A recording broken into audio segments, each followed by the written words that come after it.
Hola doctores, ¿cómo están? Espero que se encuentren muy bien. En esta ocasión me encuentro muy contento porque estamos realizando el último simulador, a la vez triste también porque ya están en los últimos días previos a su examen nacional y cuéntenme, déjenme en los comentarios cómo se sienten ustedes. ¿Nerviosos, ansiosos, contentos, aún sin ganas de realizar ese examen o cómo se encuentran? Fíjense que todos se han sentido así alguna vez antes del examen. Recuerden y tengan en cuenta que uno nunca termina de estudiar para este examen. Siempre queda algo que estudiar. Así que ya estamos en fechas de que se relajen, se tranquilicen. Solamente demos mini repasos. ¿Sale? Entonces, sin más, vámonos con el último simulador. En este caso, gineco y obstetricia. La primera pregunta dice así: atiendes a una paciente de 9 semanas de gestación por fecha de última regla. Se realiza ultrasonido porque desea saber la edad gestacional. ¿Cuál es el método más efectivo en este trimestre? Longitud femoral, translucencia nucal, longitud cráneo-rabadilla o medición de la matriz germinal. Tienen 30 segundos.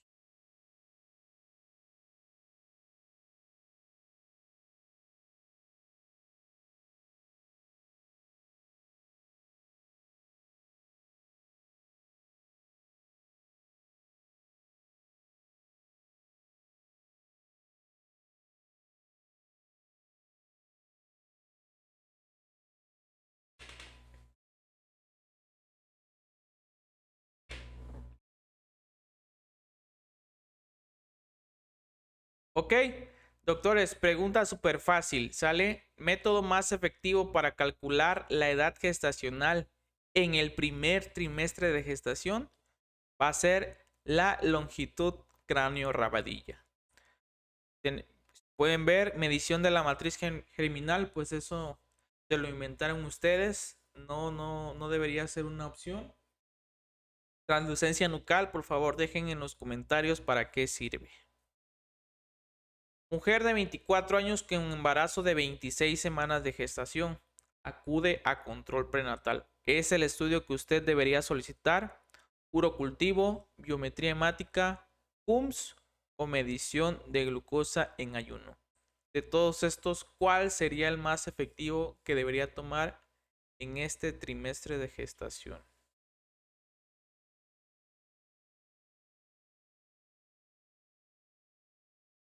Ok, pregunta fácil y relacionada con control prenatal. Doctores, control prenatal es preguntado, ¿sale?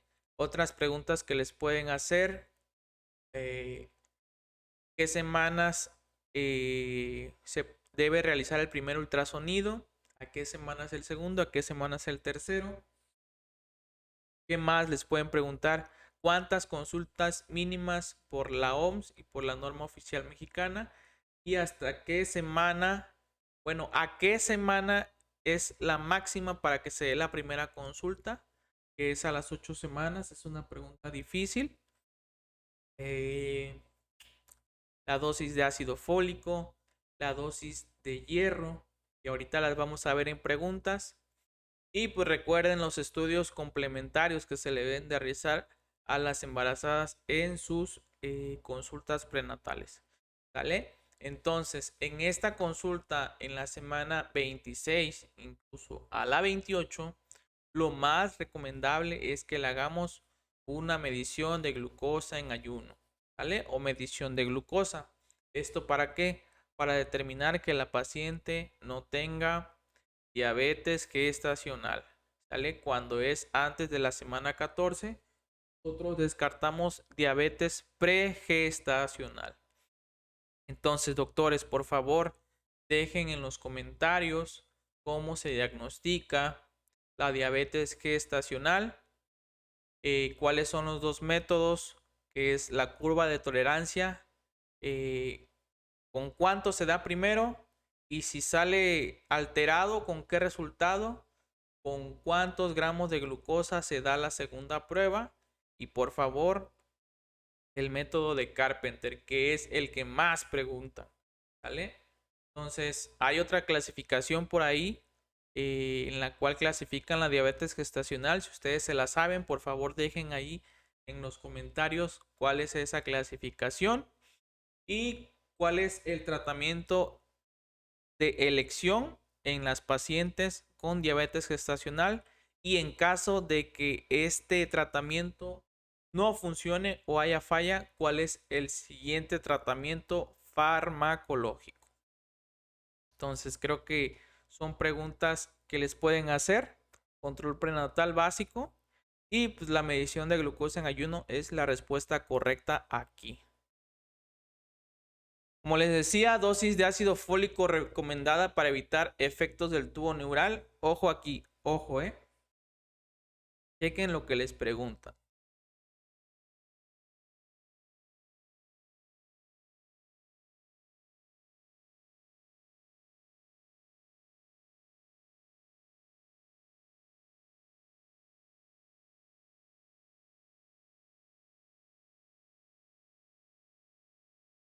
¿Ok?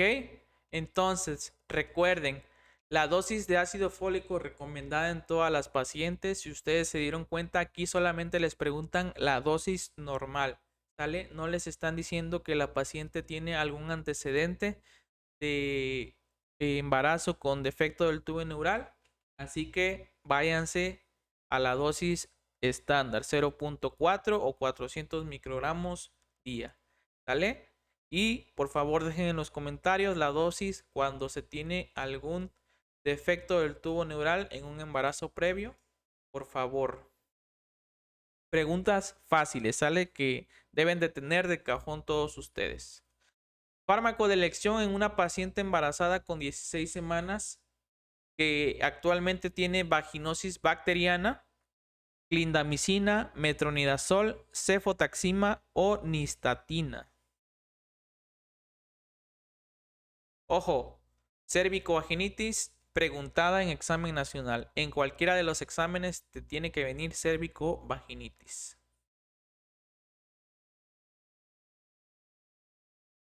Entonces, ténganlo en cuenta, paciente embarazada con vaginosis bacteriana, el tratamiento de elección va a ser metronidazol. Tómalo en cuenta, el metronidazol va a ser por óvulos, no tomado, no vía oral. Entonces, doctores, vamos a ver más casos de vaginitis adelante, pero denle un repaso a las 4 diferencias de vaginitis y por favor ténganlo en cuenta que va a ser preguntado en su examen nacional. Es el tratamiento de elección de la bacteriuria asintomática en el embarazo: tetraciclina, cefalotina, amoxicilina o nitrofurantoína. Pregunta de examen nacional. Y si ustedes se dieron cuenta, esta guía de infección de vías urinarias se actualizó y la sacamos de esta guía nueva. Pero recuerden, doctores, pueden ser tanto nitrofurantoína como amoxicilina. Si en su examen viene simplemente amoxicilina, la podemos utilizar. Si viene nitrofurantoína, podemos utilizarla en la bacteriuria asintomática. Y si en su examen no viene ni amoxi ni nitrofurantoína y en su caso viene fosfomicina, es la opción correcta. ¿Vale? Doctores, entonces, si ustedes tienen un estudio de una paciente embarazada en la cual no tiene síntomas y en el examen o en el ego tiene leucocitosis elevada, ¿sí? Nitritos, etcétera, todo lo que puede marcar una infección de vías urinarias y la paciente no tiene síntomas, ahí estamos ante una bacteriuria asintomática. En pacientes embarazadas y pacientes que se van a someter a un procedimiento de vías urinarias son las indicaciones en las cuales se debe dar tratamiento para esta patología, para la bacteriuria sintomática. En otros pacientes no se da tratamiento, ¿vale? Eso lo dice la GPS. Nitrofurantoína, porque es la que dice la GPC, vámonos con esa respuesta. Te encuentras atendiendo un parto actualmente en el segundo periodo. Es la maniobra a realizar para la protección del periné de la paciente. McRoberts, Sanabelli, Ritgen modificada o Brand Andrews. Esa que ponían en su nota posparto.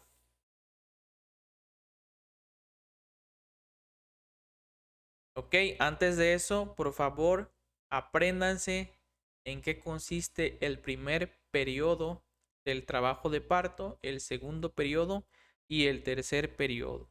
¿Vale?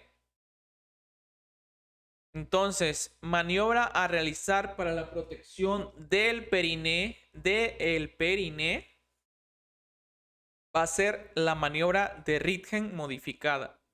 ¿Cuál es esa maniobra? Imaginen que van a cachar una bola de béisbol, abran su mano así. Entonces, así como tienen su mano, es como van a poner a lo largo del periné su mano para que la cabeza del niño no produzca un desgarro. ¿Sale? Esta es la maniobra de Ritgen modificada. Entonces, no hay más, son preguntas que tienen a ser fáciles. Si no las sabían, pues ahora ya las tienen en la bolsa. Sin embargo, la paciente hace una maniobra en la cual se produce un desgarro a nivel vaginal. Ojo, esto es pregunta de examen. En esta se observa lesión del esfínter anal mayor al 50%. De acuerdo a esta lesión, ¿cómo lo clasificaría usted? ¿Grado 1? ¿Grado 2? ¿Grado 3? ¿Grado 4? Entre los grados 3 tenemos el grado 3C, grado 3B.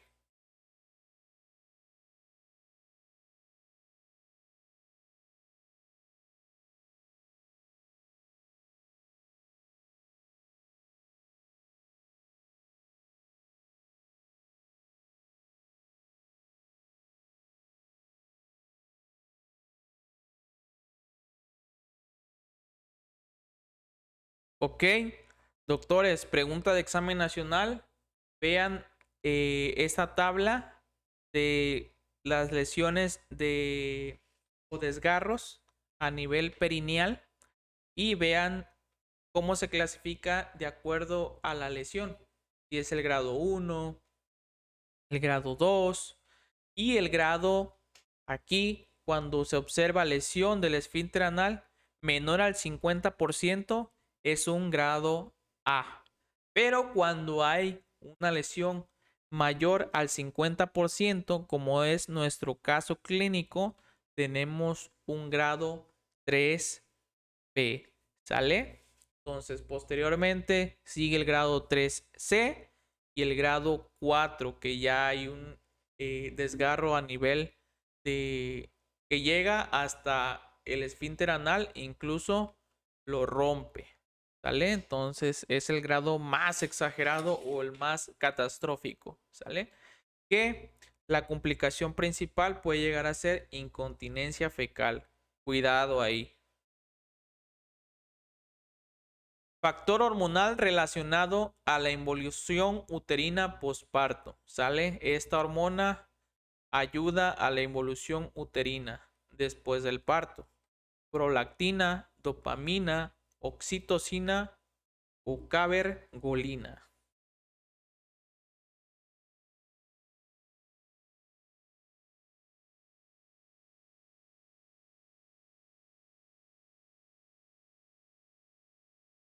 Pregunta sencilla y súper fácil. Todos debemos de saber que esa hormona que se secreta ¿sí? Y ayuda a regresar a ese útero a la normalidad es la hormona que se produce, como es la oxitocina, vaya. Entonces, pregunta súper fácil, creo que no hay más que decir en este caso clínico. Y nos mandan este caso clínico que fue preguntado. 16 años, esta 1 para 1 presentó parto eutóxico sin complicaciones en un hospital de segundo nivel. La atendieron ustedes. Consulta al cuarto día del puerperio por dolor abdominal, tipo cólico de 3 días de evolución, loquios malolientes y temperatura de 39. ¿Qué diagnóstico debemos sospechar? Salpingitis, endometritis, mastitis puerperal o EPI.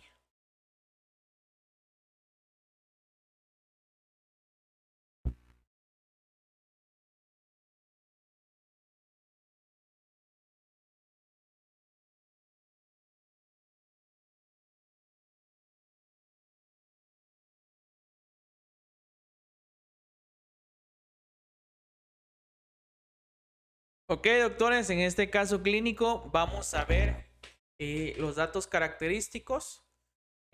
Aquí nos hablan de un parto, ¿sale?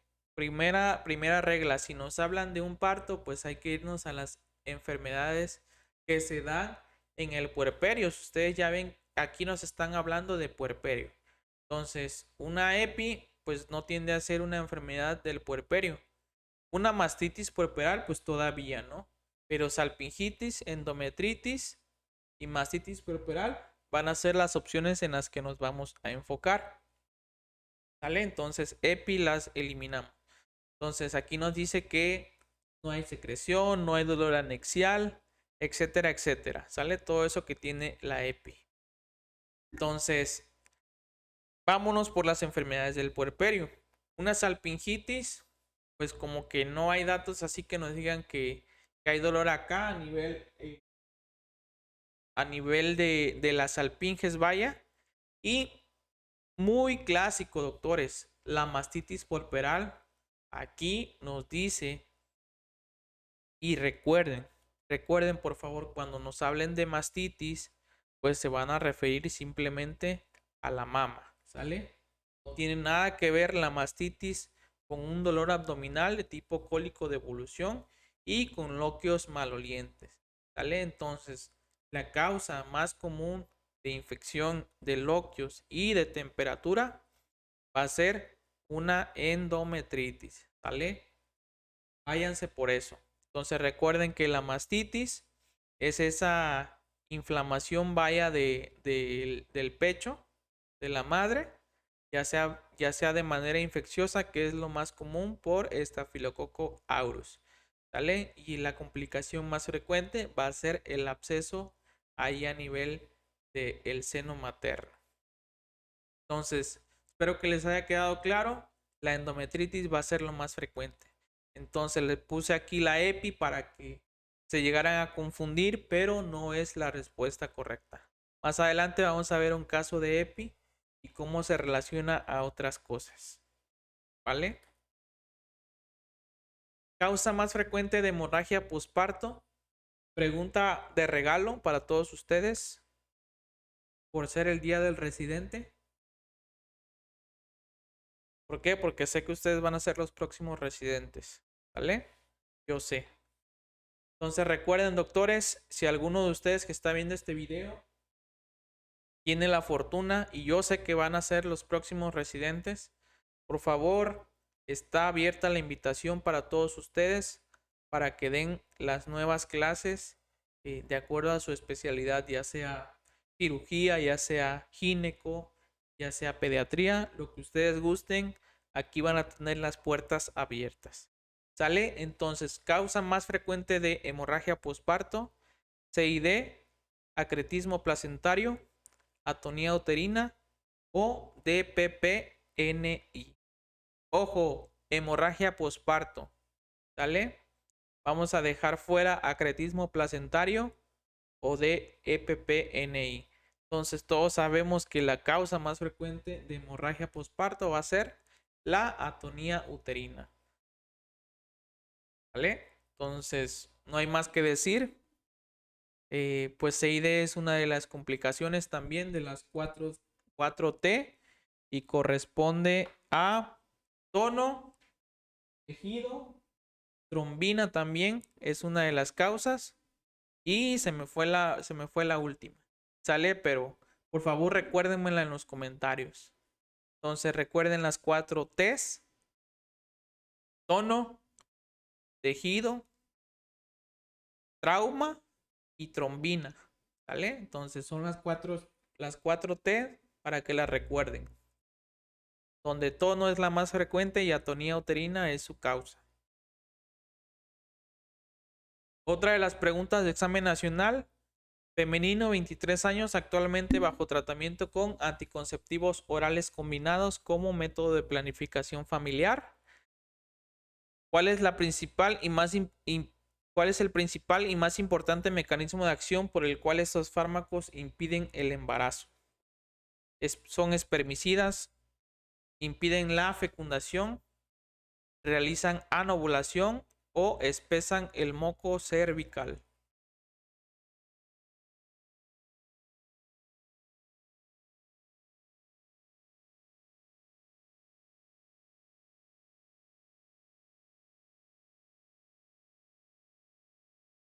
Ok, doctores, ojo, el mecanismo de acción y el más importante de los anticonceptivos orales combinados son la anovulación, ¿sale? Es la anovulación, perdón. Entonces, recuérdenlo y ténganlo en cuenta. Entonces, hay que repasar cuál es el mecanismo de acción de los diferentes anticonceptivos. Simplemente los más comunes y cuál es su mecanismo de acción para que lo tengan en cuenta. Es muy preguntado. Edad recomendada para realizar tamizaje en cáncer de mama en pacientes asintomáticas. Ojo, asintomáticas, 35 años, 55, 40 o 50 años.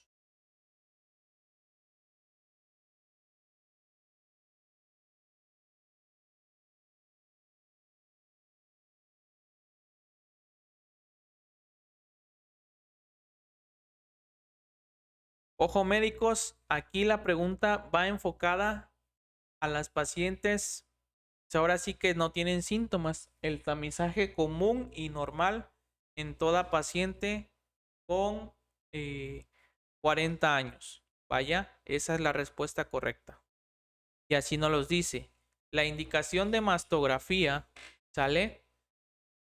Va de mujeres asintomáticas de 40 a 49 años de edad. ¿Sale? Se realiza una mastografía cada año. De 54 a 74 años, realizar una mastografía cada 1 a 2 años. Mayor de 74, realizar una mastografía cada 1 o 2 años si tienen buena salud. ¿Sale? Y ojo que puede llegar a ser preguntado: mujeres con alto riesgo de cáncer de mama, realizar anualmente a partir de los 30 años de edad, pero no antes de los 25 años de edad. Si tienen certeza de mutación del gen BRCA1 o BRCA2, ¿sale? O aquellas que no se han realizado la prueba, pero tienen familiares de primer grado afectadas, ¿sale? Entonces, les voy a poner un ejemplo. Ustedes tienen a una mamá y a una hija. A la mamá se le diagnosticó cáncer de mama a los 40 años. Entonces, lo que nos quiere dar a entender esta indicación es que se le realice 10 años antes el tamizaje a la hija, ¿sí? Entonces, el tamizaje se le realizaría a los 30 años, ¿sí? Pero si la hija tuviera 30 años, no se le puede realizar el tamizaje a los 20 años. Hasta después de los 25 años de edad, todavía se podría, ¿sí? Entonces, esos serían los casos o las excepciones, ¿vale? Mujer con cáncer de mama a los 40 años, a su hija se le habrá que realizar antes de los 40, 10 años antes, ¿a qué edad le tocaría? A los 30 años, ¿sí? Entonces, ojo ahí, eso es a lo que nos quiere dar a entender esta indicación de mastografía, ¿sale? Pregunta, ojo, aborto también siempre es preguntado, ¿sale? Femenina de 22 años, cursa embarazo de 12 semanas, acude a urgencias por presentar desde hace media hora sangrado transvaginal profuso y coágulos duros. A la exploración se observa útero a nivel de sínfisis del pubis. El eco revela restos placentarios. Con estos datos, ¿cuál es el diagnóstico? Aborto inevitable, aborto en evolución, aborto incompleto o amenaza de aborto.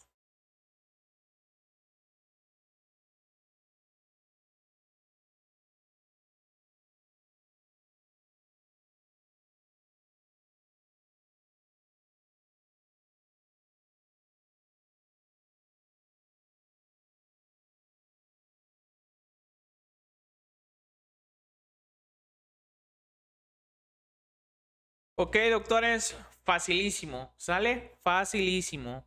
No se alteren cuando ven un caso de aborto, solamente vean los datos claves. Entonces, embarazo de 12 semanas, confirmamos aborto, ¿sale? Siempre vean las semanas de gestación para irse con la enfermedad más adecuada. Entonces, otro dato de importancia, sangrado transvaginal profuso y ojo, coágulos duros, ¿sale? Entonces está saliendo algo duro, ¿sí? No sé, podrían ser pies, podría ser una manita. O sea, yo sé que no, pero tómenlo en cuenta así. A la exploración se observa útero a nivel de sínfisis del pubis. Ese dato pues no nos da mucho a qué hablar, ¿sale? Pero ojo con el siguiente. El eco o el ultrasonido revela restos placentarios, ¿vale? Entonces, es un aborto literal, pero vamos a ponerle las características para que ustedes lo vayan descartando, ¿sale? Entonces, aborto inevitable, ¿sí? Ese aborto inevitable, ¿cuál es la característica? La característica más importante cuando te hablen de aborto inevitable. En el caso clínico, te tienen que hablar obligatoriamente de que la paciente tiene salida de líquido o ruptura de membranas para tú poner en la respuesta aborto inevitable. ¿Vale? Cuando a ti te hablen de amenaza de aborto, te tienen que hablar que la paciente tiene sangrado. La paciente tiene sangrado. La paciente tiene dolor. Pero ojo, el dato más importante es que te dicen que la paciente se hace una exploración vaginal y no hay cambios ni modificaciones cervicales. ¿A qué me quiero dar a entender a esto? Que no hay dilatación ni borramiento. ¿Vale? Entonces, ojo ahí. Cuando te hablen de un aborto en evolución, los datos más importantes son sangrado, dolor y que en el aborto en evolución se llega a presentar cambios o modificaciones cervicales. Incluso que el sangrado es muy abundante. ¿Vale? Ojo con esos datos. Cuando te hablen de un aborto incompleto, te van a decir que, como en este caso clínico, la paciente ya está sacando partes fetales a través de la vagina, pero en el ultrasonido se revela o se encuentra que hay partes o restos placentarios todavía a nivel vaginal, por lo cual es un aborto incompleto. ¿Sale? Ojo, ojo. ¿Sale? Así deben de responder sus casos clínicos de el ENARM. ¿Sale? Espero que no haya dudas. Y les puse aquí este esquema de aborto espontáneo. muchísimas gracias a la página de la cual sacamos esta información. Y nos dice que el aborto espontáneo es la terminación espontánea o provocada de la gestación. Ojo aquí. La nueva guía de práctica clínica nos dice que antes de las 22 semanas de gestación o expulsión del producto con peso menor a 500. ¿Vale? Puede ser temprana antes de las 14 semanas o tardía hasta las 22 semanas, cuyas causas más frecuentes son cromosomopatías y la insuficiencia cérvico-uterina, ¿vale? O la incompetencia cérvico-vaginal, ¿vale? Entonces, amenaza de aborto, sangrado transvaginal con o sin dolor abdominal, sin cambios cervicales. Aborto incompleto, expulsión parcial del producto, dolor, sangrado y dilatación. Aborto diferido. Ojo, en el aborto diferido todo lo demás, pero el feto, te van a mencionar en el ultrasonido, el feto no tiene frecuencia cardíaca. ¿Vale? Latidos fetales ausentes. Aborto inevitable, como les decía, salida de líquido por ruptura de membranas, independientemente de la dilatación cervical o del sangrado. ¿Vale? Si les dicen salida de líquido, es aborto inevitable. Aborto completo, como su nombre lo dice, sale todo el feto, sale expulsión total del producto. Cérvix cerrado, útero contraído, pequeño, ¿sale? Pero ojo, no se hagan bolas. Cuando les digan que hay una expulsión total y ya no hay restos ni nada, va a ser un aborto completo. Cuando les digan que hay un aborto diferido, ¿sale? Que ya pasó varios tiempo que no se atendió a la paciente, o les mencionan que hubo una paciente, normalmente les llegan a poner el caso de una paciente que se hizo un legrado uterino instrumentado con una clínica Patito, y que 3 o 4 días después empieza a presentar fiebre o datos de respuesta inflamatoria sistémica, y que aún hay partes del producto fetales dentro del útero, ¿vale? Entonces ahí ya les hablan de un aborto de tipo séptico. Hay otros datos como infección, dolor o secreción purulenta vaginal. Y por favor dejen en los comentarios qué antibióticos son los que se utilizan para el aborto séptico. Sin más, pues espero que les quede claro. Vámonos con la siguiente pregunta. Femenina de 20 años de edad refiere dolor en mama derecha, principalmente días antes de la menstruación. A la exploración se palpa tumoración de 1 por 1 centímetros, obviamente, en cuadrante inferior externo de mama derecha. Con datos anteriores, ¿cuál es el diagnóstico más probable? Cáncer de mama, ectasia ductal, fibroadenoma o mastitis puerperal.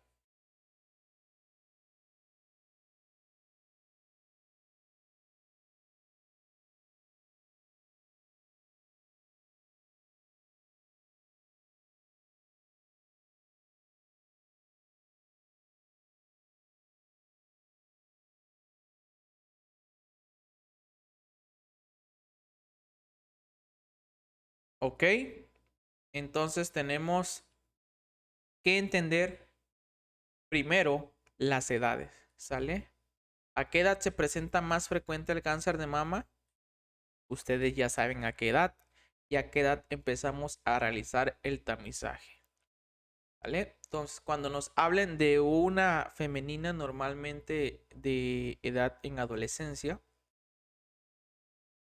hay que ver otras patologías que no sean el cáncer de mama, ¿vale? Aparte, hay que ver la clínica, ¿sale? Por favor, déjenme en los comentarios cuál es la clínica del cáncer de mama. Yo, si viera un caso de cáncer de mama en mi examen nacional, identificaría rápidamente los signos. ¿Vale? Por eso, nunca les van a preguntar en el examen nacional cuáles son las características clínicas de un cáncer de mama. Les pueden preguntar otra cosa como los genes afectados, como el tamizaje o incluso el tratamiento. Entonces, recuerden, la edad, la clínica, ¿sale? Y ahora relacionando con las enfermedades, perdón, hay que ver la ectasia ductal, qué característica tiene. Cuando te hablen de ectasia ductal, te van a hablar que esta patología se llega a presentar, ¿sí?, con presencia de telorrea o secreción lechosa con apariencia de sangre, ¿vale? Como yo les dije, una mastitis puerperal, como su nombre lo dice, se presenta en puerperio, ¿vale? También se puede presentar simplemente como mastitis. Y recuerden los datos, la inflamación es generalizada, ¿sí? Normalmente se relaciona en este periodo posparto y pues no tiene otros datos de importancia. Normalmente es infecciosa y con antibióticos resuelve. Y recuerden, el principal tumor benigno en las mujeres a nivel del seno va a ser el fibroadenoma. Por favor, dejen en los comentarios cuál es el tratamiento de elección y cuál es el estudio de elección a realizar en esta paciente.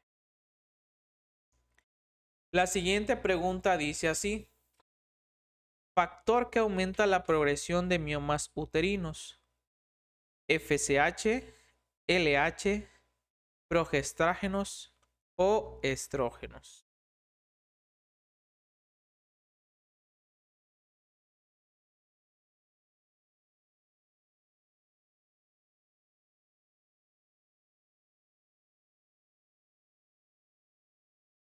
Ok, una pregunta muy fácil de recordar. La respuesta es la estimulación estrogénica empieza o es un factor que produce crecimiento de los miomas uterinos, ¿vale? Hay que recordar la clasificación de los miomas, hay que recordar su clasificación de acuerdo al tamaño y pues esta hormona, ¿sí?, los estrógenos en este caso, los que aumentan su progresión, ¿vale? Entonces, dato muy importante para esta patología.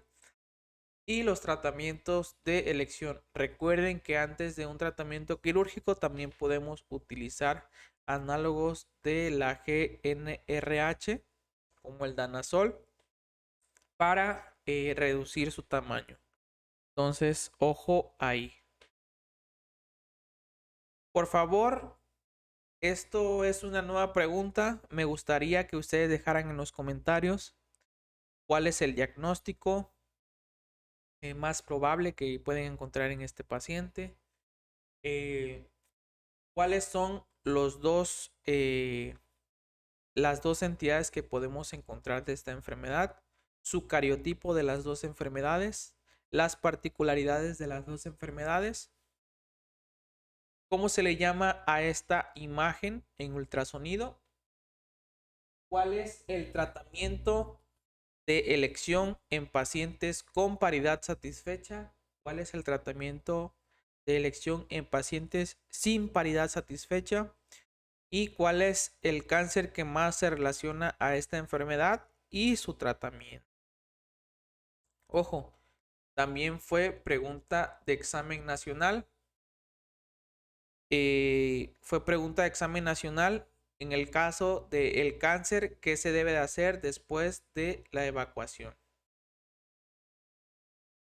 Entonces, por favor, déjenme ahí en los comentarios todo eso. Imagen muy característica que les pueden poner. Tipo de degradación más frecuente de los miomas uterinos: hemorrágica, hialina, submucosa o serosa.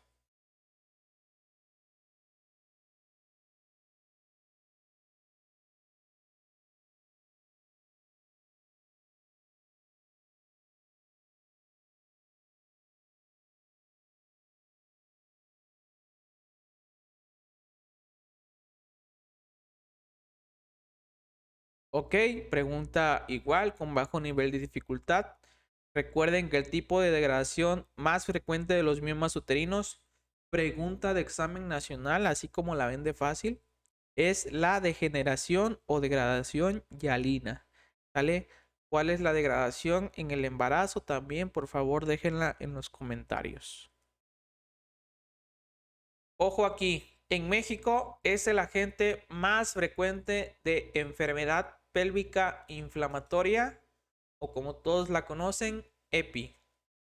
Neisseria, tricomona, clamidia o treponema. Pregunta que les va a reventar la cabeza.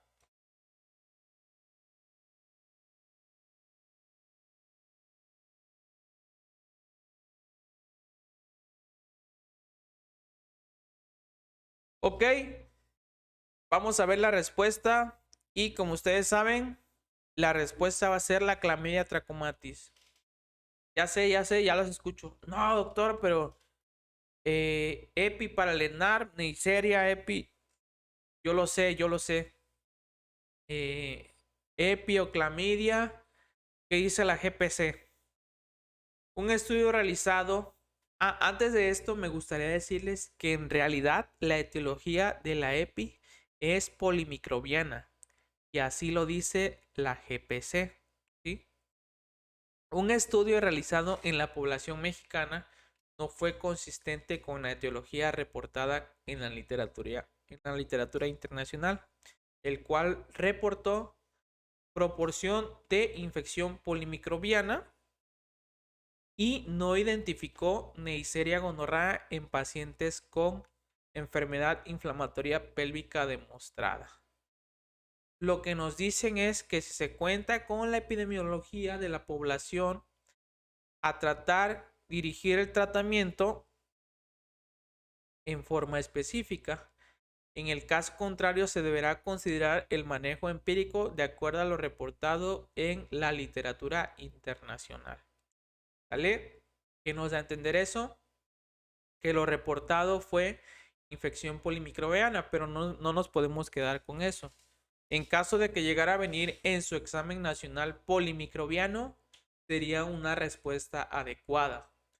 Más sin embargo, la anterior guía de práctica clínica nos dice que el agente causal de EPI es Neisseria gonorrhoeae. ¿Sale? Se identificó en varias mujeres Neisseria gonorrhoeae.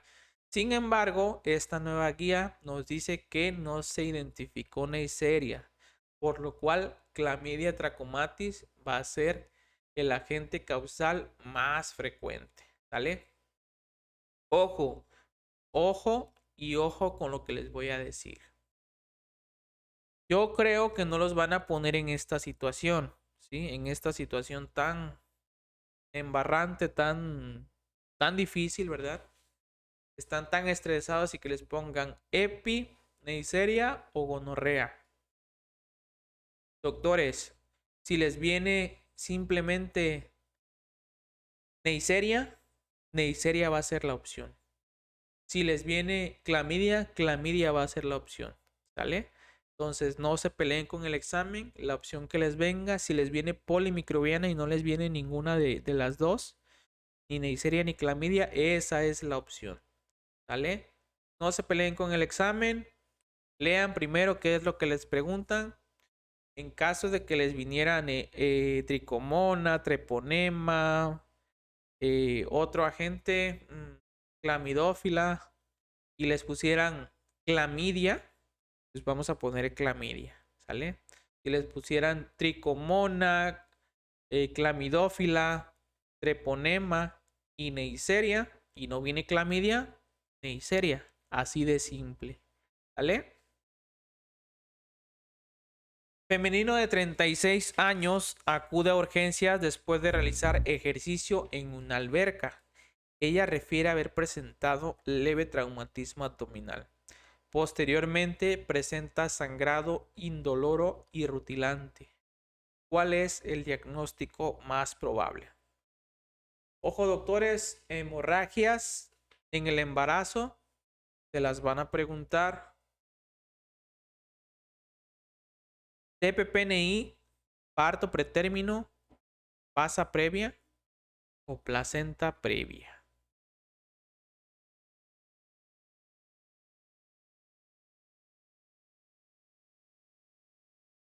Ok, bueno, hay que ir diferenciando o cuáles son los datos más característicos que deben de venir en su caso clínico de examen nacional para que ustedes digan, ese caso clínico corresponde a esto. ¿Sale? Entonces, ¿cuál es el dato más característico que nos deben de poner en una DPPNI? El dato más característico en una DPPNI es el útero, ¿sale? Nos van a decir que vamos a encontrar el sangrado muy fuerte, muy alterado, ¿sí? Muy abundante, pero nos van a decir que el útero está rígido y sobre todo hay dolor importante, ¿sale? Hay una inestabilidad hemodinámica en la madre y normalmente también se debe a traumatismos, hipertensión o ingesta, por ejemplo, de drogas como la cocaína, ¿vale? Los traumatismos son más enfocados a accidentes de automóvil para que lo tomen en cuenta. Ha sido preguntado. El parto pretérmino, pues nos van a decir paciente de 28, 31, 32 semanas que ya presenta cambios o modificaciones cervicales. ¿A partir de cuánto?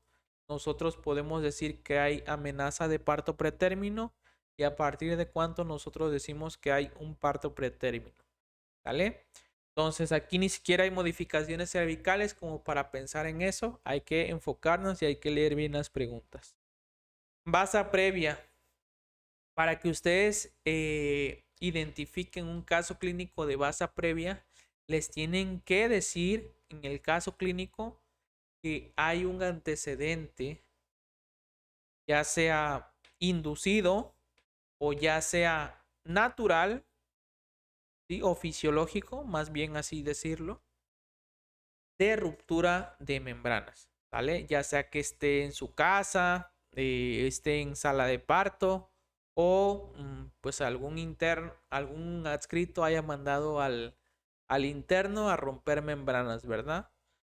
Y posteriormente va a haber un sangrado, ¿sale? Va a haber prolapso de cordón y va a haber una desestabilización hemodinámica tanto de la madre y sobre todo del feto, ¿vale? Entonces, cuando nos dicen que hay un sangrado indoloro y rutilante, hay que pensar placenta previa, ¿vale? Espero que les quede claro. Además de este caso clínico, la paciente se encuentra con datos de bajo gasto. ¿Es el tratamiento más adecuado? Estabilización con cesárea, estabilización y madurador pulmonar. Revisión y envío a casa o maduración pulmonar. Tienen 20 segundos.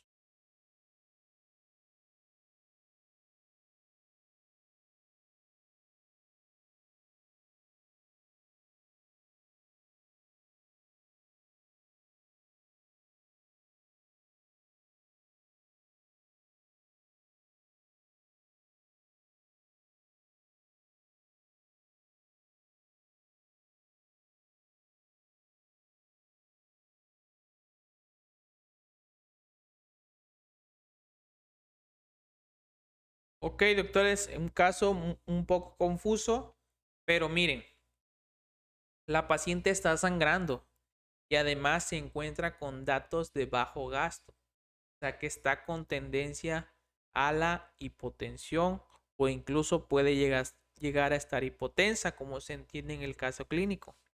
Entonces, ¿qué vas a hacer tú? ¿La vas a revisar y la vas a enviar a casa sin realizarle nada? No, ¿sale? Por eso dice la pregunta, ¿es el tratamiento más adecuado? ¿Maduración pulmonar? ¿Nada más inyectarla y mandarla a su casa? No, ¿sale?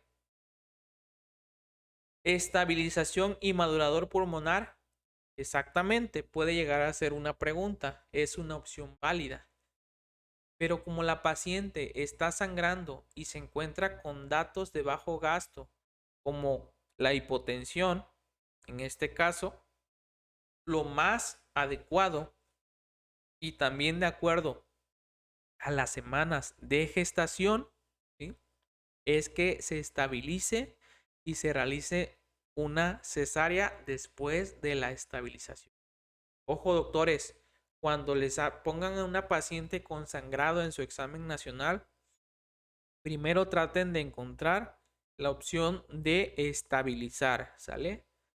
Aún así la paciente está inestable, no se va a operar rápidamente hasta que se estabilice, ¿sale? No hay que ser desesperados y hay que operar por operar. Está bien que quieran ser cirujanos, pero hay que darle chance al anestesiólogo que estabilice a la paciente y posteriormente cuchillo, ¿sale?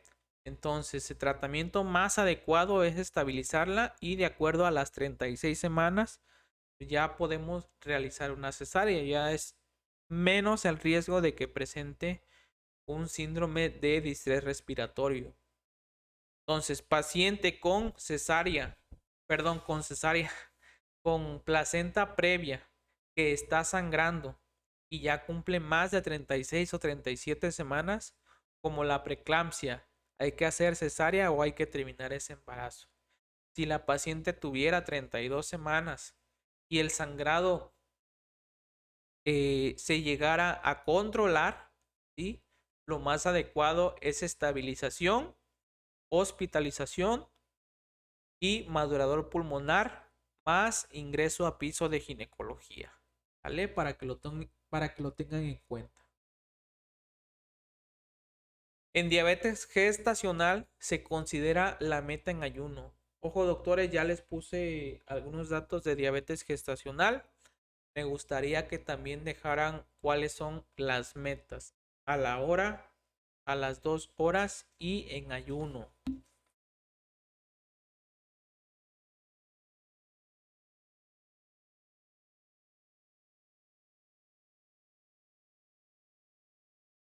Ok, pregunta solamente para recordar y para analizar. En la diabetes gestacional se considera la meta en ayuno menor a 95 miligramos sobre decilitros.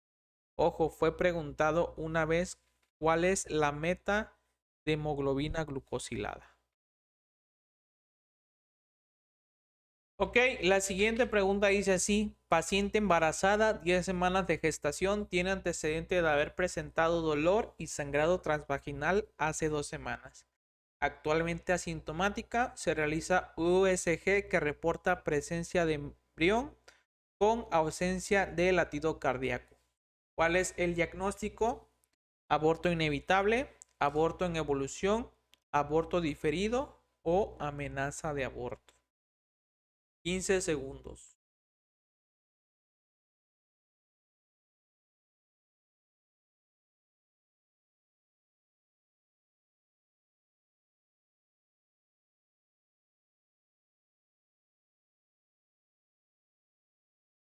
Ok, creo que ya les quedó claro. Todavía están pensando aborto inevitable, aborto en evolución o amenaza de aborto. Y doctores, revisen la diapositiva que vimos antes y por favor vean que, como les mencioné, cuando hay ausencia de latido cardíaco, nosotros decimos que hay un aborto diferido. ¿Vale? Entonces, queda claro, y si no, Revisen esa preguntita que vimos anteriormente. Femenina de 27 años acude a gineco y obstetricia por tener dificultad para poder gestar. Se presenta con obesidad, acné e hirsutismo. ¿Qué diagnóstico estamos pensando? Déjenlo en los comentarios. Y la pregunta dice, es la escala que utiliza para valorar el grado de hirsutismo. Brodmann, Ferryman, Fernández o Fonsi 4.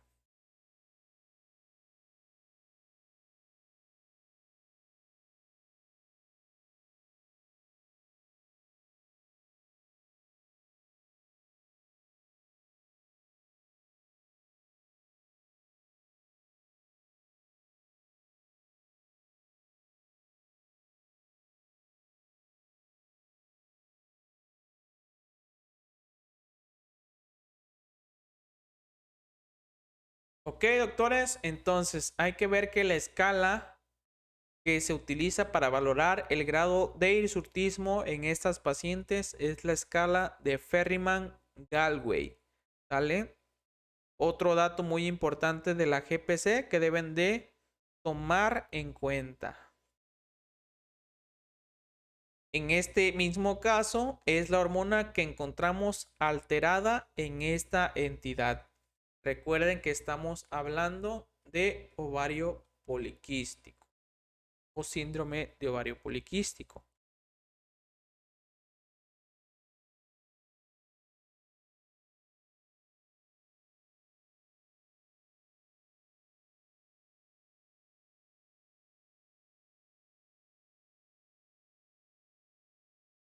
Ok, doctores, entonces la hormona que encontramos alterada en el síndrome de ovario poliquístico va a ser la hormona LH. Recuerden, su relación es mayor en esta entidad.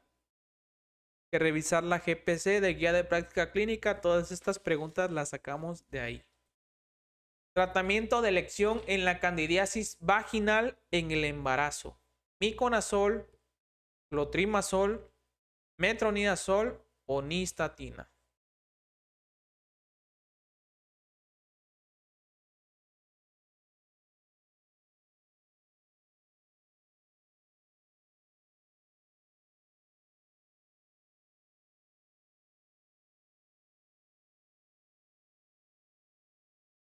Ok, doctores, entonces pregunta fácil. A lo mejor se pueden confundir, a lo mejor pueden decir que hay dos respuestas aquí. Es excelente si ustedes están pensando así. Mas, sin embargo, la nistatina es el tratamiento de elección en la candidiasis en el embarazo. ¿Vale?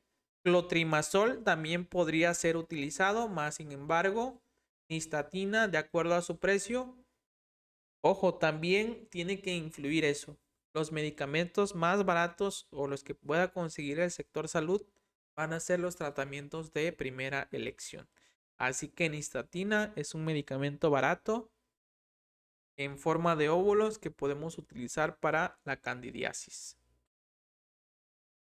Femenina, 22 años, acude con su madre desesperada por presentar hipersecreción de leche a nivel mamario. Además, refiere síntomas descritos por el médico como hemianopsia bitemporal. ¿Es el tratamiento farmacológico de primera línea?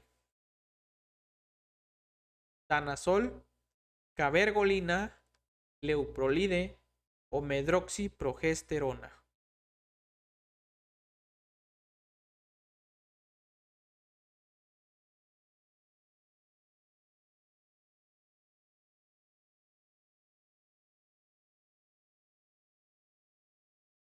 Ok, entonces, ¿de qué estamos hablando?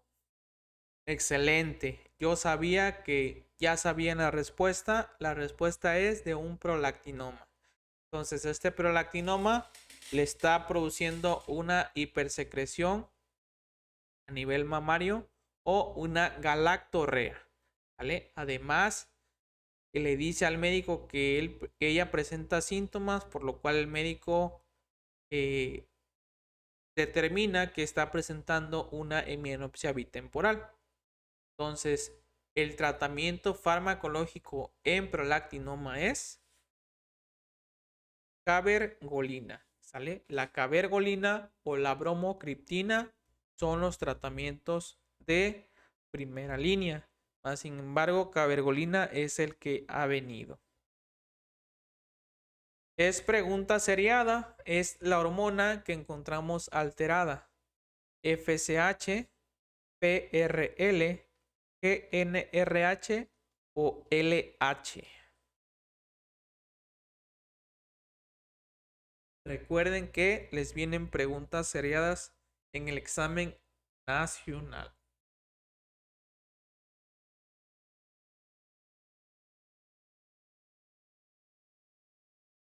Ok, y la hormona, como ya hemos dicho, se trata de un prolactinoma. Obviamente, la prolactina va a ser la hormona que se va a encontrar alterada. Y ahora hablamos últimamente del tratamiento quirúrgico de elección, cirugía transesfenoidal, pituitarectomía, lobectomía o privación esteroidea.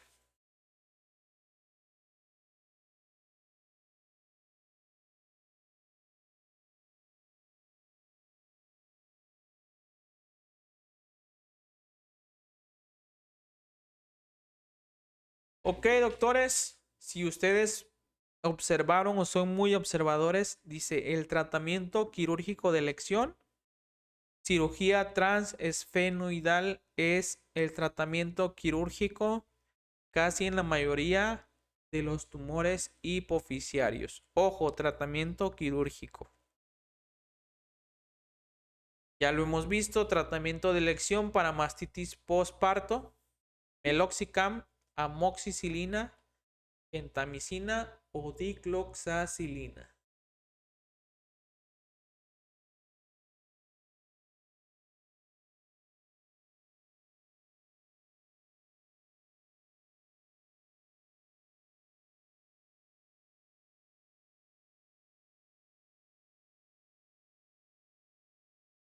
Ok, como les decía, la mastitis postparto muy frecuentemente es causada por bacterias, ¿sale? Infecciones, de estas infecciones las bacterias son las más frecuentes. Entonces, el agente causal más frecuente de la mastitis es el Staphylococcus aureus, ¿sale? También podría ser el Staphylococcus epidermidis, ¿sale? Pero más frecuente el aureus. Así que el tratamiento de elección va a ser la dicloxacilina. Recuerden, la complicación más temida de una mastitis postparto es el absceso mamario. Atiendes a una paciente que presenta actualmente una EPI grado moderado. Es el tratamiento más adecuado de acuerdo a la GPC. Levofloxacino más metronidazol, clindamicina más ceftriaxona, doxiciclina más levofloxacino o ceftriaxona más doxiciclina.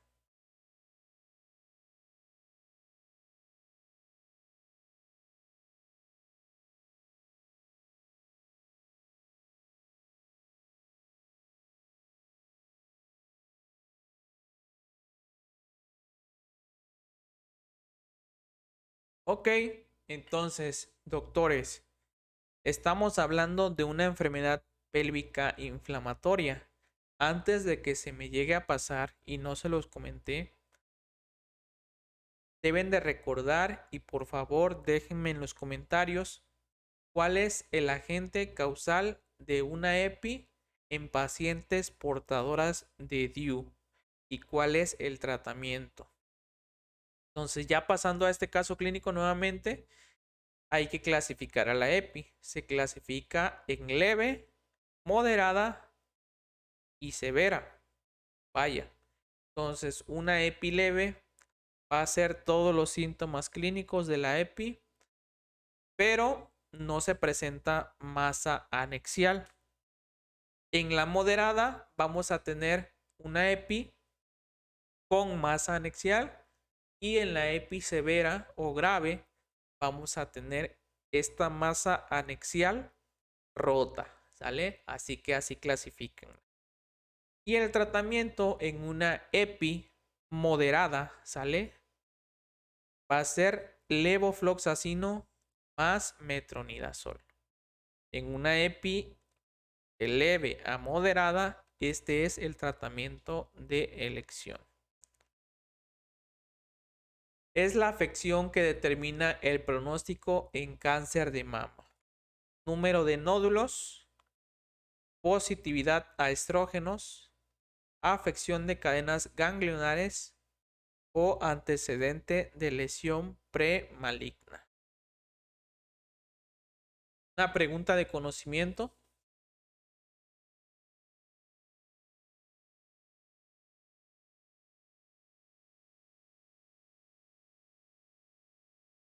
Ok, entonces el factor que determina el pronóstico en un cáncer de mama va a ser la afección de cadenas ganglionares, ¿sale?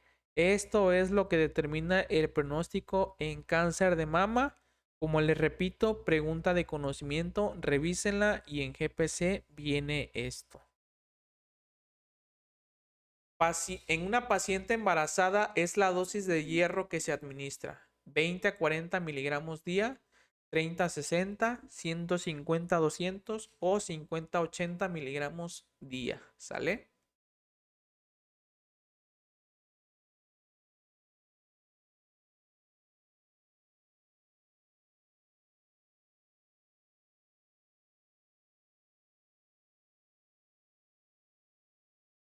Ok, pregunta sencilla, pregunta de simuladores, pregunta que ustedes deben de saber. Y también por favor déjenlo en los comentarios, aparte de qué es la dosis que se administra, que es de 30 a 60 miligramos. Dejen en los comentarios a partir de qué semana se recomienda iniciar la suplementación.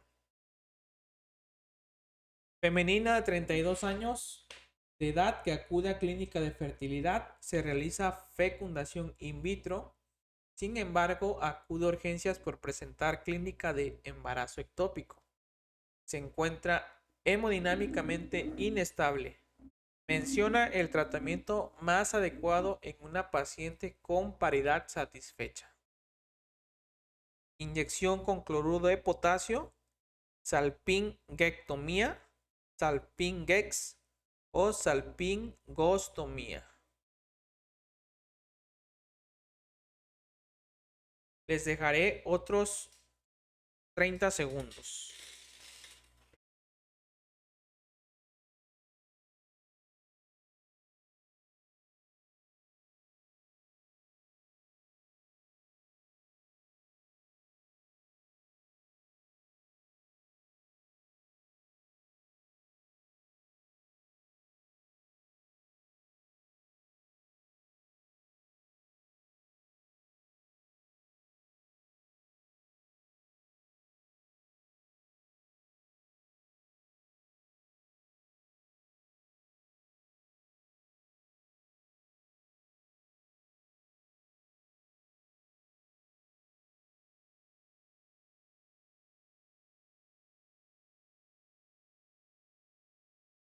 Ok, ya estamos de regreso. Andábamos tomando un poco de agua, se nos reseca un poco la garganta, pero esta pregunta la hice yo, muy clara la pregunta, y nos dice, ya tenemos una paciente con embarazo ectópico, hay que recordar que la fecundación in vitro es uno de los factores de riesgo. El presentar un embarazo ectópico anteriormente también es uno de los factores de riesgo. Y el tratamiento va de acuerdo a cómo se encuentra la paciente. Si se encuentra estable, vamos a poder ofrecerle tratamiento médico. Nunca hay que elegir el tratamiento expectante. Hay que elegir el tratamiento médico si la paciente está hemodinámicamente estable. Si está hipotensa, con datos de irritación peritoneal, hay que realizar tratamiento quirúrgico. ¿Vale? Entonces, ¿Cuál es ese tratamiento en pacientes con paridad satisfecha? Va a ser la salpingectomía. ¿Vale? Salpingectomía en pacientes con paridad satisfecha. Si la paciente no tuviera paridad satisfecha, se realiza una salpingostomía, ¿sale? Entonces, ¿cuál es la diferencia de salpingectomía y salpingostomía? Bueno, ahí les va. En una salpingostomía va a ser una abertura de la trompa.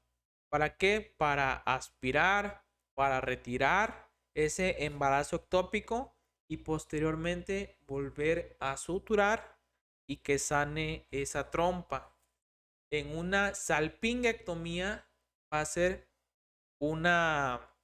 ahora sí va a ser un retiro total de la trompa, ¿sale? Para que no exista un nuevo embarazo. Entonces, la salpingectomía en pacientes con paridad satisfecha, la salpingostomía en pacientes sin paridad satisfecha. Pregunta de examen nacional: femenino con embarazo de 16 semanas de gestación, a la cual en la cita de control se le toma la TA en 3 ocasiones y posiciones distintas, encontrándola en 130-90, 140-95 y 130-95. Ante esto, usted sospecharía de preeclampsia, hipertensión gestacional, hipertensión crónica o eclampsia.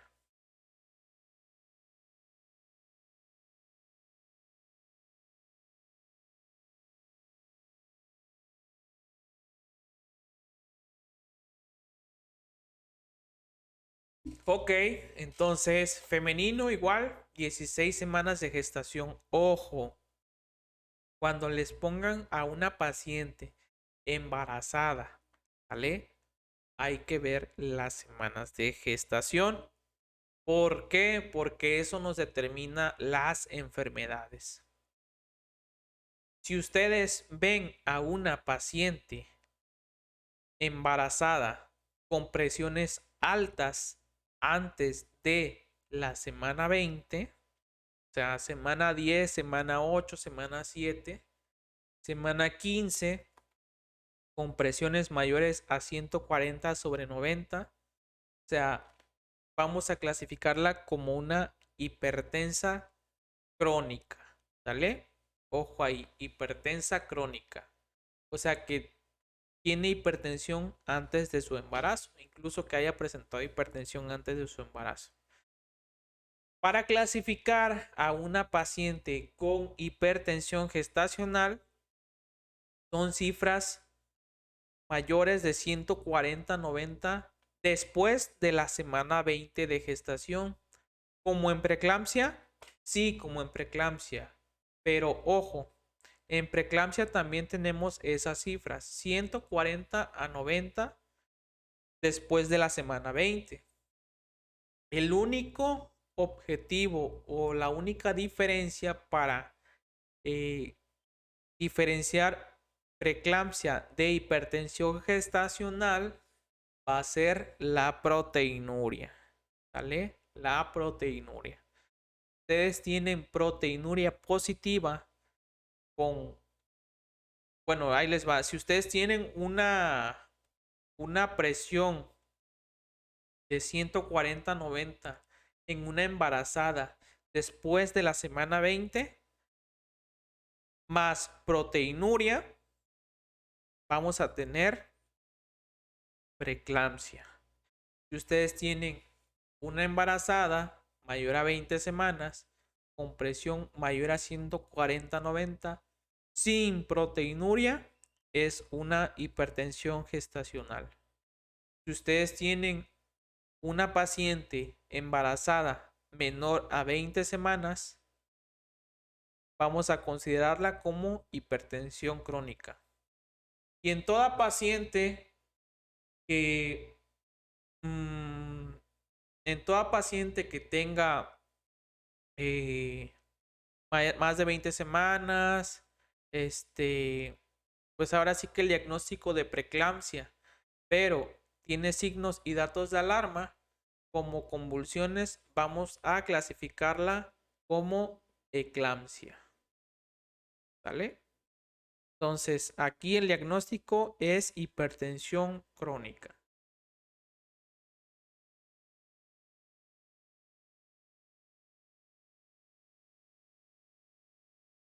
¿Es el anticonceptivo de emergencia con mayor efectividad en México? Hormonales combinados, implante subdérmico, espermicida o DIU.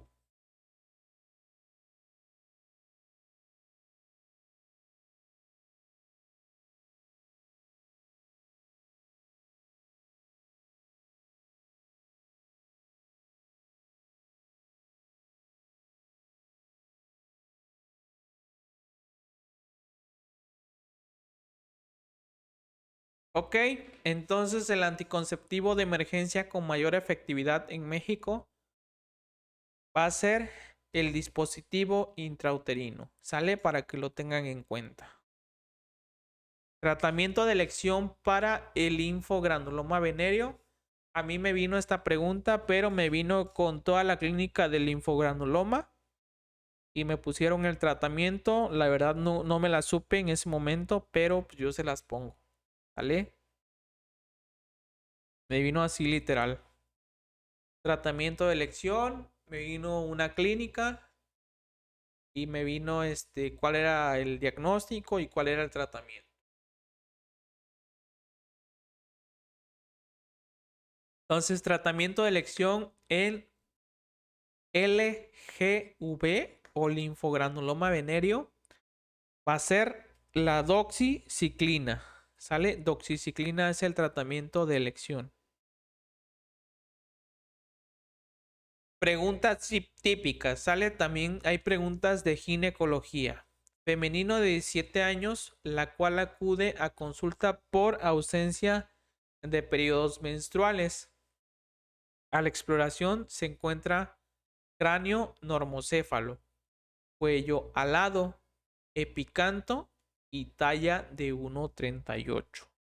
Con estos datos usted haría el diagnóstico de amenorrea primaria, amenorrea secundaria, síndrome de Noonan o síndrome de Morris.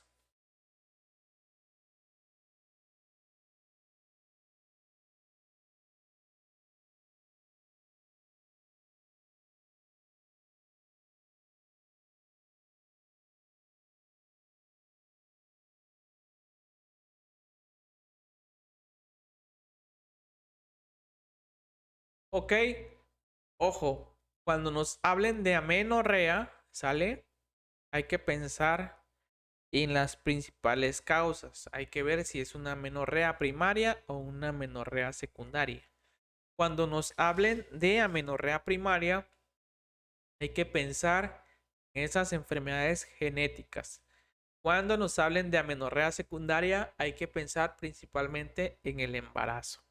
¿Vale? Entonces, amenorrea secundaria va a estar descartada. Entonces,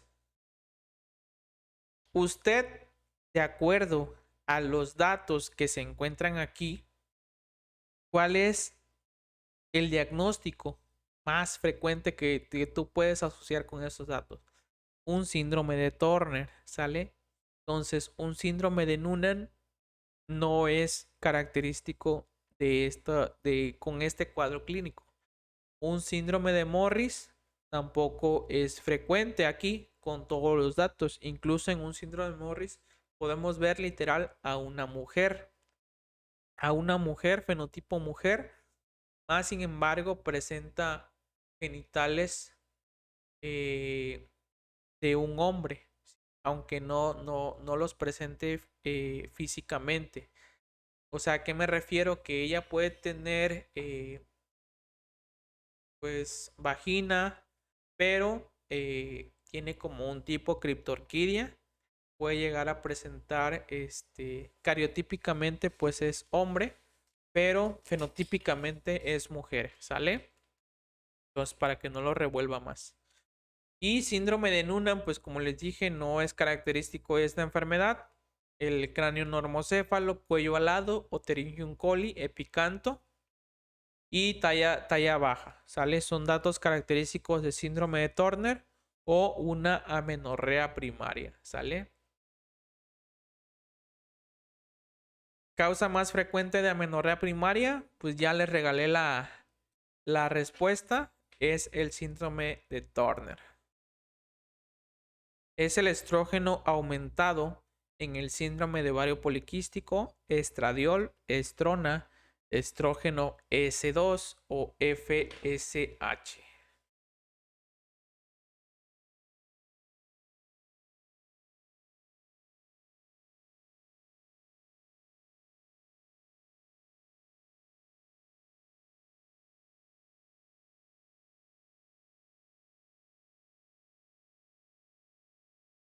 Ok, entonces el estrógeno aumentado en el SOP va a ser la estrona. ¿Vale? Dejen en los comentarios cuál es el estrógeno que se aumenta en la menopausia y cuál es el estrógeno que se aumenta en el embarazo. En el contexto de menopausia, mencione los niveles de FSH que se relacionan con la menopausia. FSH mayor a 20, FSH mayor a 25, FSH mayor a 35 o FSH mayor a 55.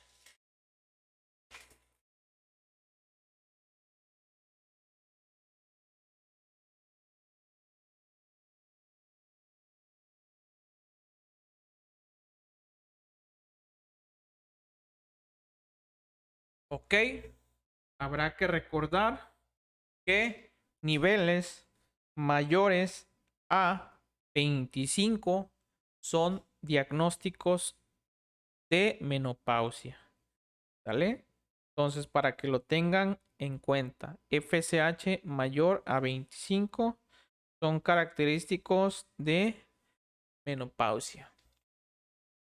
Pregunta obligada de examen nacional. Nos dice femenino que acude a unidad de salud refiriendo flujo vaginal en aumento. Realizas especuloscopía observando lo siguiente. Esto es lo que se observa, lo que pueden ver en la imagen es un cervix, diagnóstico y tratamiento de primera línea. Es una vaginosis bacteriana, le damos metronidazol. Es una tricomoniasis, le damos metronidazol. Es un cáncer cervicouterino, le aplicamos un cono, ¿sale? Una conización. Es una moniliasis y le damos anfotericina B. Pregunta obligada.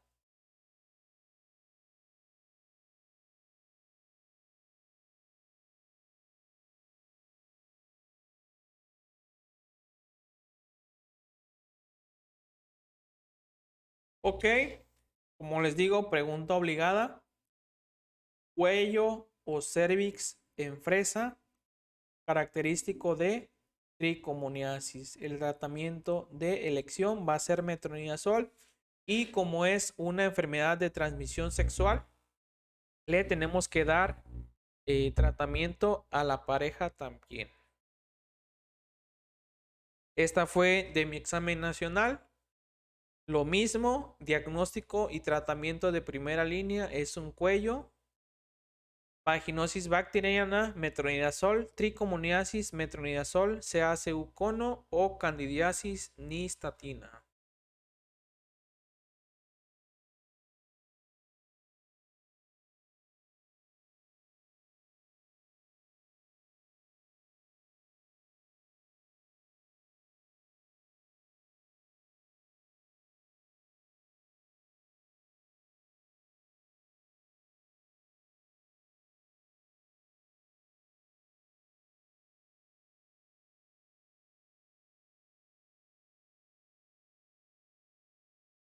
Ok, doctores, como pueden ver, aquí la característica de esta especuloscopía es que podemos ver los grumos como lo refieren en queso cottage lo más frecuente es la candidiasis y el tratamiento va a ser nistatina.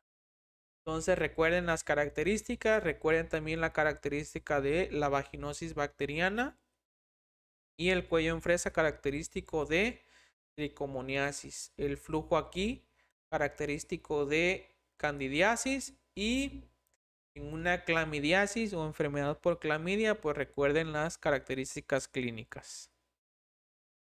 Atiendes a una paciente que presenta una EPI grado moderado y está hospitalizada. Es el tratamiento más adecuado: levo más metronidazol, clindamicina más ceftriaxona, doxiciclina más levofloxacino o ceftria más doxiciclina.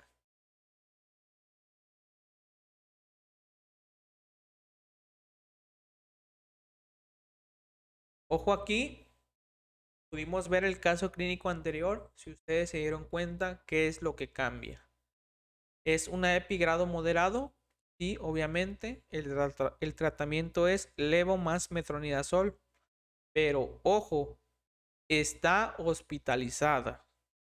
Y GPC nos dice que en paciente que está hospitalizada, el tratamiento de elección es ceftria más doxiciclina. Ojo ahí y mucho cuidado con lo que les preguntan. Mujer de 32 años de edad que presenta desde hace 3 semanas secreción transvaginal profusa o abundante de color grisáceo. Se realiza estudio microscópico de la secreción donde se observa células claves. Diagnóstico más probable: tricomoniasis, vaginosis bacteriana, candidiasis o clamidiasis.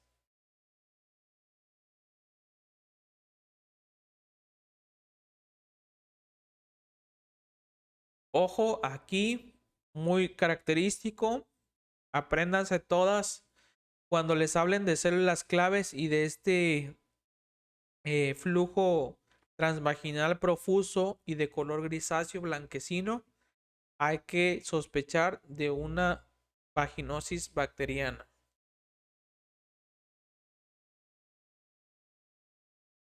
Ok, entonces vaginosis bacteriana es lo más común. Estudio confirmatorio de endometriosis: tomografía axial computarizada, laparoscopía más estudio histopatológico, laparotomía exploradora o resonancia magnética.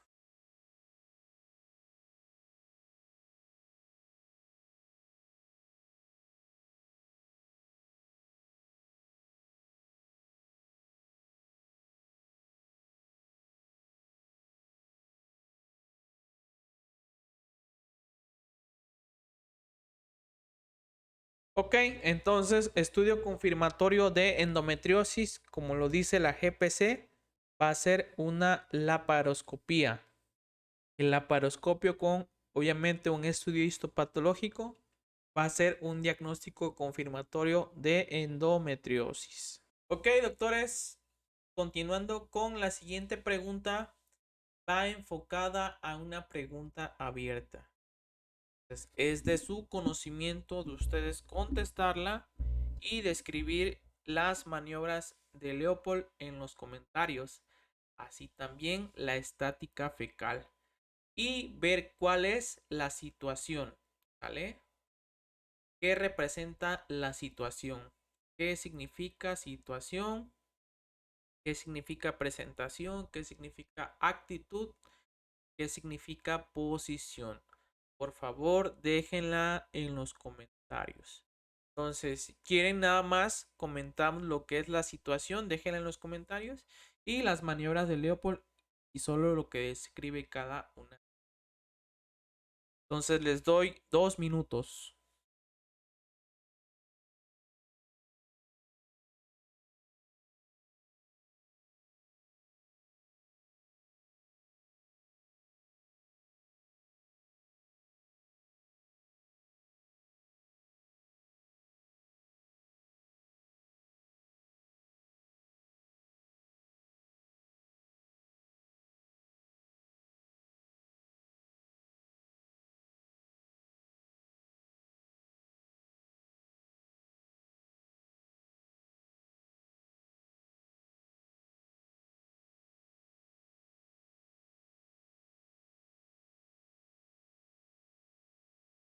aquí seguimos. Acuérdense que aquí seguimos. Todavía no han terminado de responder. Yo sé que no han pasado los 2 minutos. Pónganle pausa al video y sigan contestando, ¿sale? Mientras vamos a resolver estas preguntas abiertas, ¿vale? Entonces, vamos a determinar la estática fetal. Ya iba a decir fecal, ¿sale? Entonces, estática fetal va a ser, ahora sí que esas definiciones en las cuales encontramos la actitud, la posición, ya me estoy confundiendo, la actitud, la presentación, la posición y otra que no recuerdo ahorita que se me fue de las manos. Entonces, esas van a ser las partes de la estática fetal. Entonces, la que describimos aquí es la situación. Y la situación se define como va a ser esa relación que guarda el eje longitudinal de la madre, ¿sí? O sea, así paradita, con el eje longitudinal del feto, ¿vale? Entonces vamos a poner la estática fetal, vamos a tener la posición, la presentación, la actitud y la situación.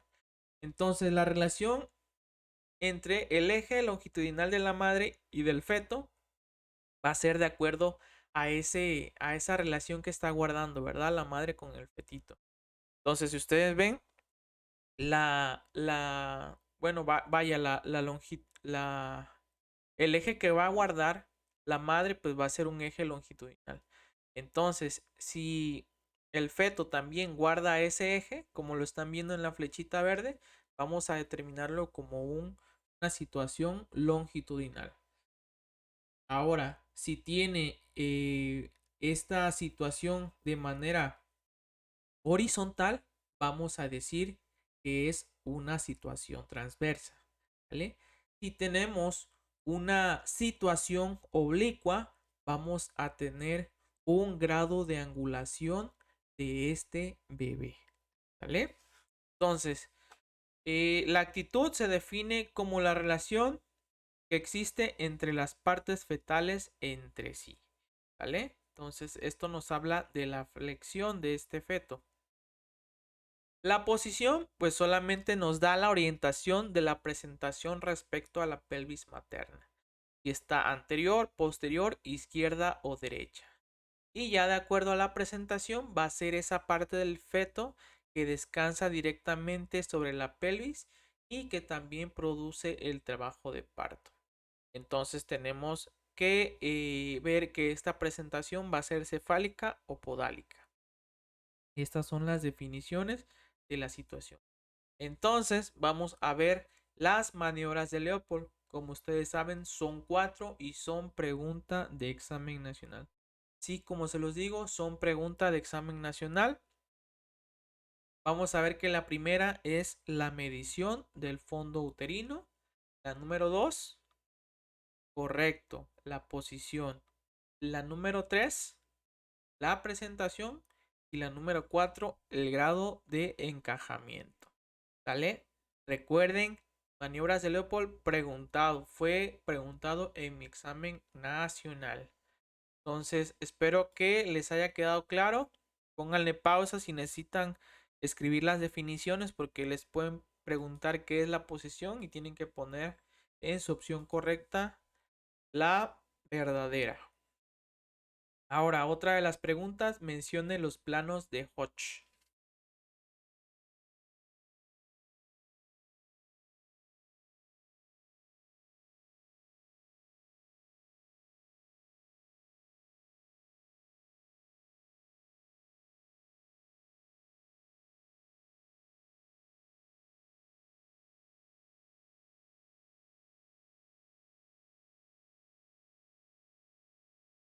Ok, entonces vamos a definir igual los planos de Hodge como 4. ¿Vale? Entonces, ya vimos ahorita la estática fetal. Ya vimos las maniobras de Leopold. Hay que recordar también que son 4. ¿Cuál? Perdóneme. Ah, tuve que estornudar, me dio un ataque de alergia. Ahora sí, hay que recordar que también los planos de Hodge son 4, ¿sale? Como 4 son las maniobras de Leopold y 4 son las definiciones de la estática fetal, ¿sale? No hay que confundirnos con eso, ¿sale? Entonces tenemos 4, 4 y 4. Entonces, entre los planos de Hodge vamos a tener del 1 al 4, el cual el primero va a ser de la sínfisis del pubis, el borde superior de la sínfisis del pubis al promontorio, ¿sale? El número 2 va a ser de el borde inferior de la sínfisis del pubis a la segunda vértebra sacra. El número 3, facilísimo, a nivel de las espinas ciáticas. Y el número 4, a nivel del borde del cérvix, ¿sale? Entonces, no se confundan, rápido. La sínfisis del pubis tiene 2 planos de Hodge. El de arriba es el primero, o sea, el borde superior va al promontorio, ¿sale? El borde inferior de la sínfisis del pubis va a la vértebra sacra.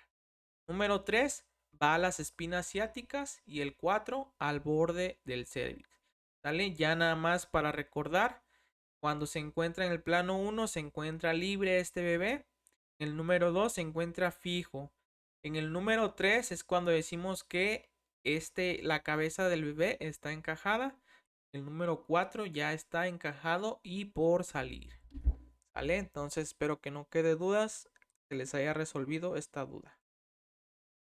Atiendes a mujer de 22 años de edad con embarazo de 22 semanas por ultrasonido con control prenatal inadecuado, ¿sale? Refiere presentar escaso sangrado vaginal, dolor hipogástrico, a la exploración física, cervix normal, cerrado, sin borramiento, con escaso sangrado marrón. Laboratorios reportan leucos más neutrofilia. USG, ultrasonido, reporta saco con frecuencia cardíaca de 145, o sea que sí hay frecuencia cardíaca, sin otras anormalidades. El diagnóstico es parto pretérmino, síndrome de anticuerpos antifosfolípidos, amenaza de aborto o aborto inevitable. Tienen 30 segundos.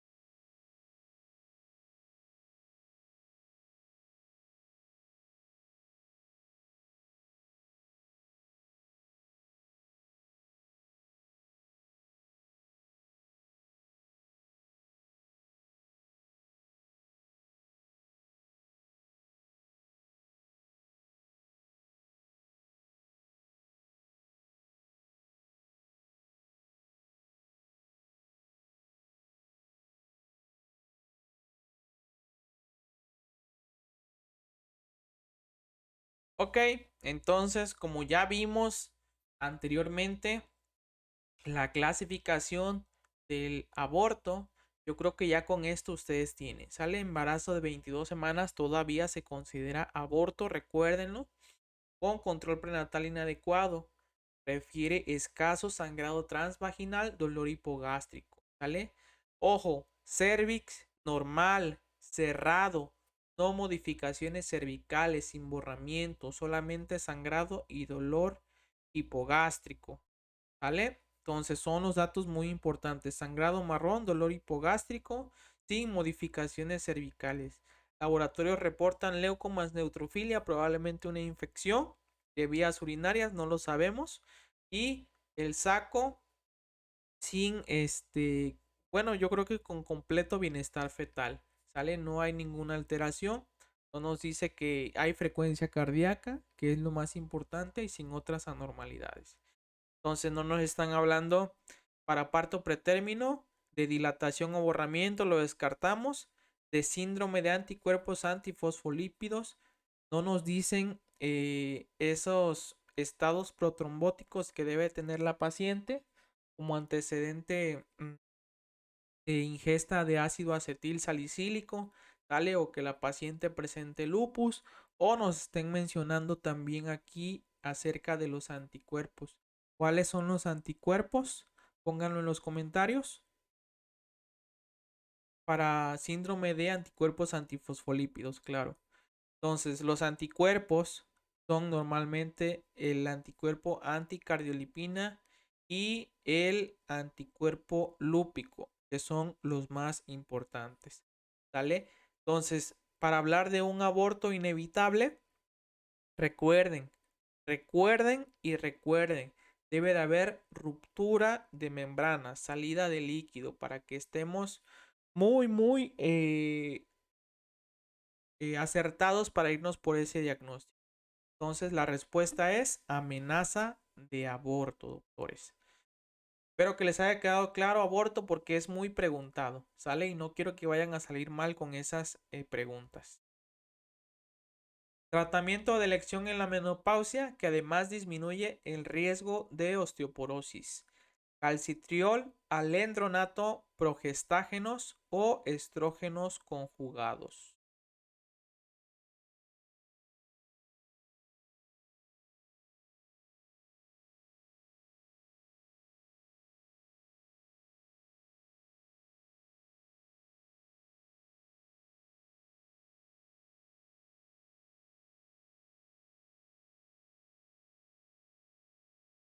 ¿Ok?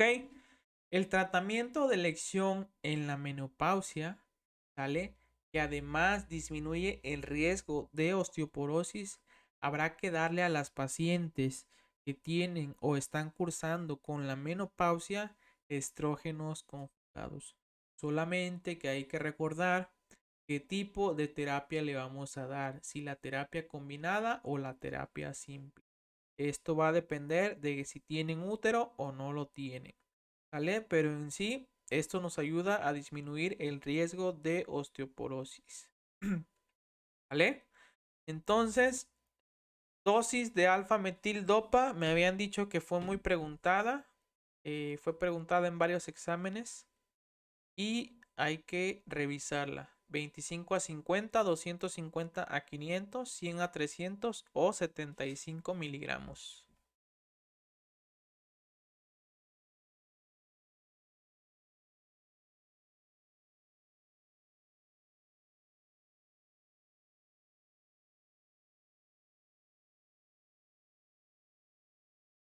Bueno, la dosis de alfa metildopa, doctores, va de 250 a 500 miligramos.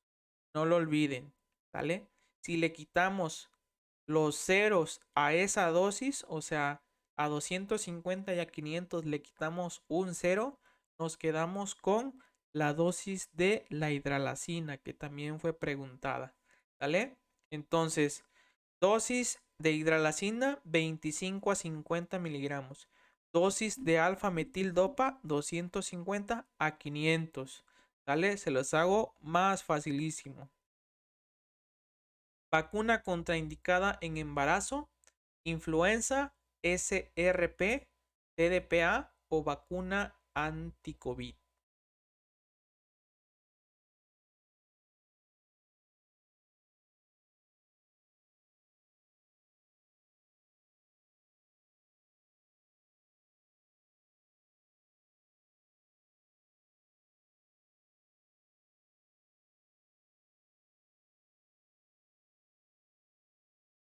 ¿Ok?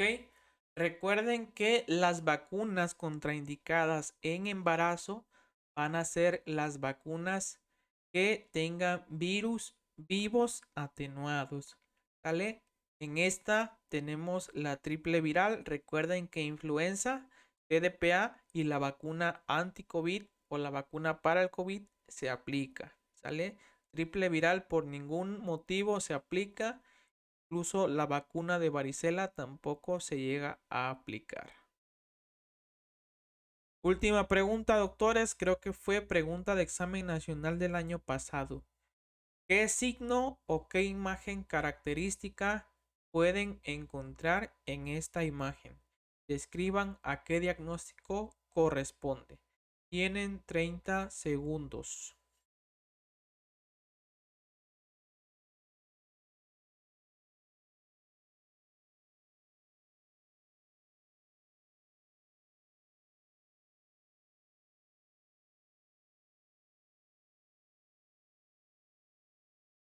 ¿Ok?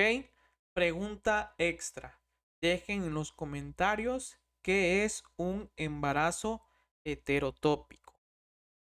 Ok, doctores, y ya con eso, pues terminamos el último simulador, en este caso de ginecología y obstetricia. Doctores, espero que estos simuladores les hayan ayudado para su repaso, ¿vale? Recuerden que no son métodos de estudio. Ustedes ya deberían haber repasado, deberían haber estudiado todo el año, de acuerdo a guías de práctica clínica, etcétera, etcétera. Lo que ustedes hayan estudiado, una bibliografía base excelente, ¿vale? Recuerden que solamente estamos apoyándolos y estamos sacando estas preguntas de bibliografías como GPC y algunos libros dedicados al examen nacional. Entonces, doctores, sin más, yo les deseo muchísima suerte en su examen nacional. Sé que lo van a lograr. Sé que en la próxima semana van a estar comentando por aquí.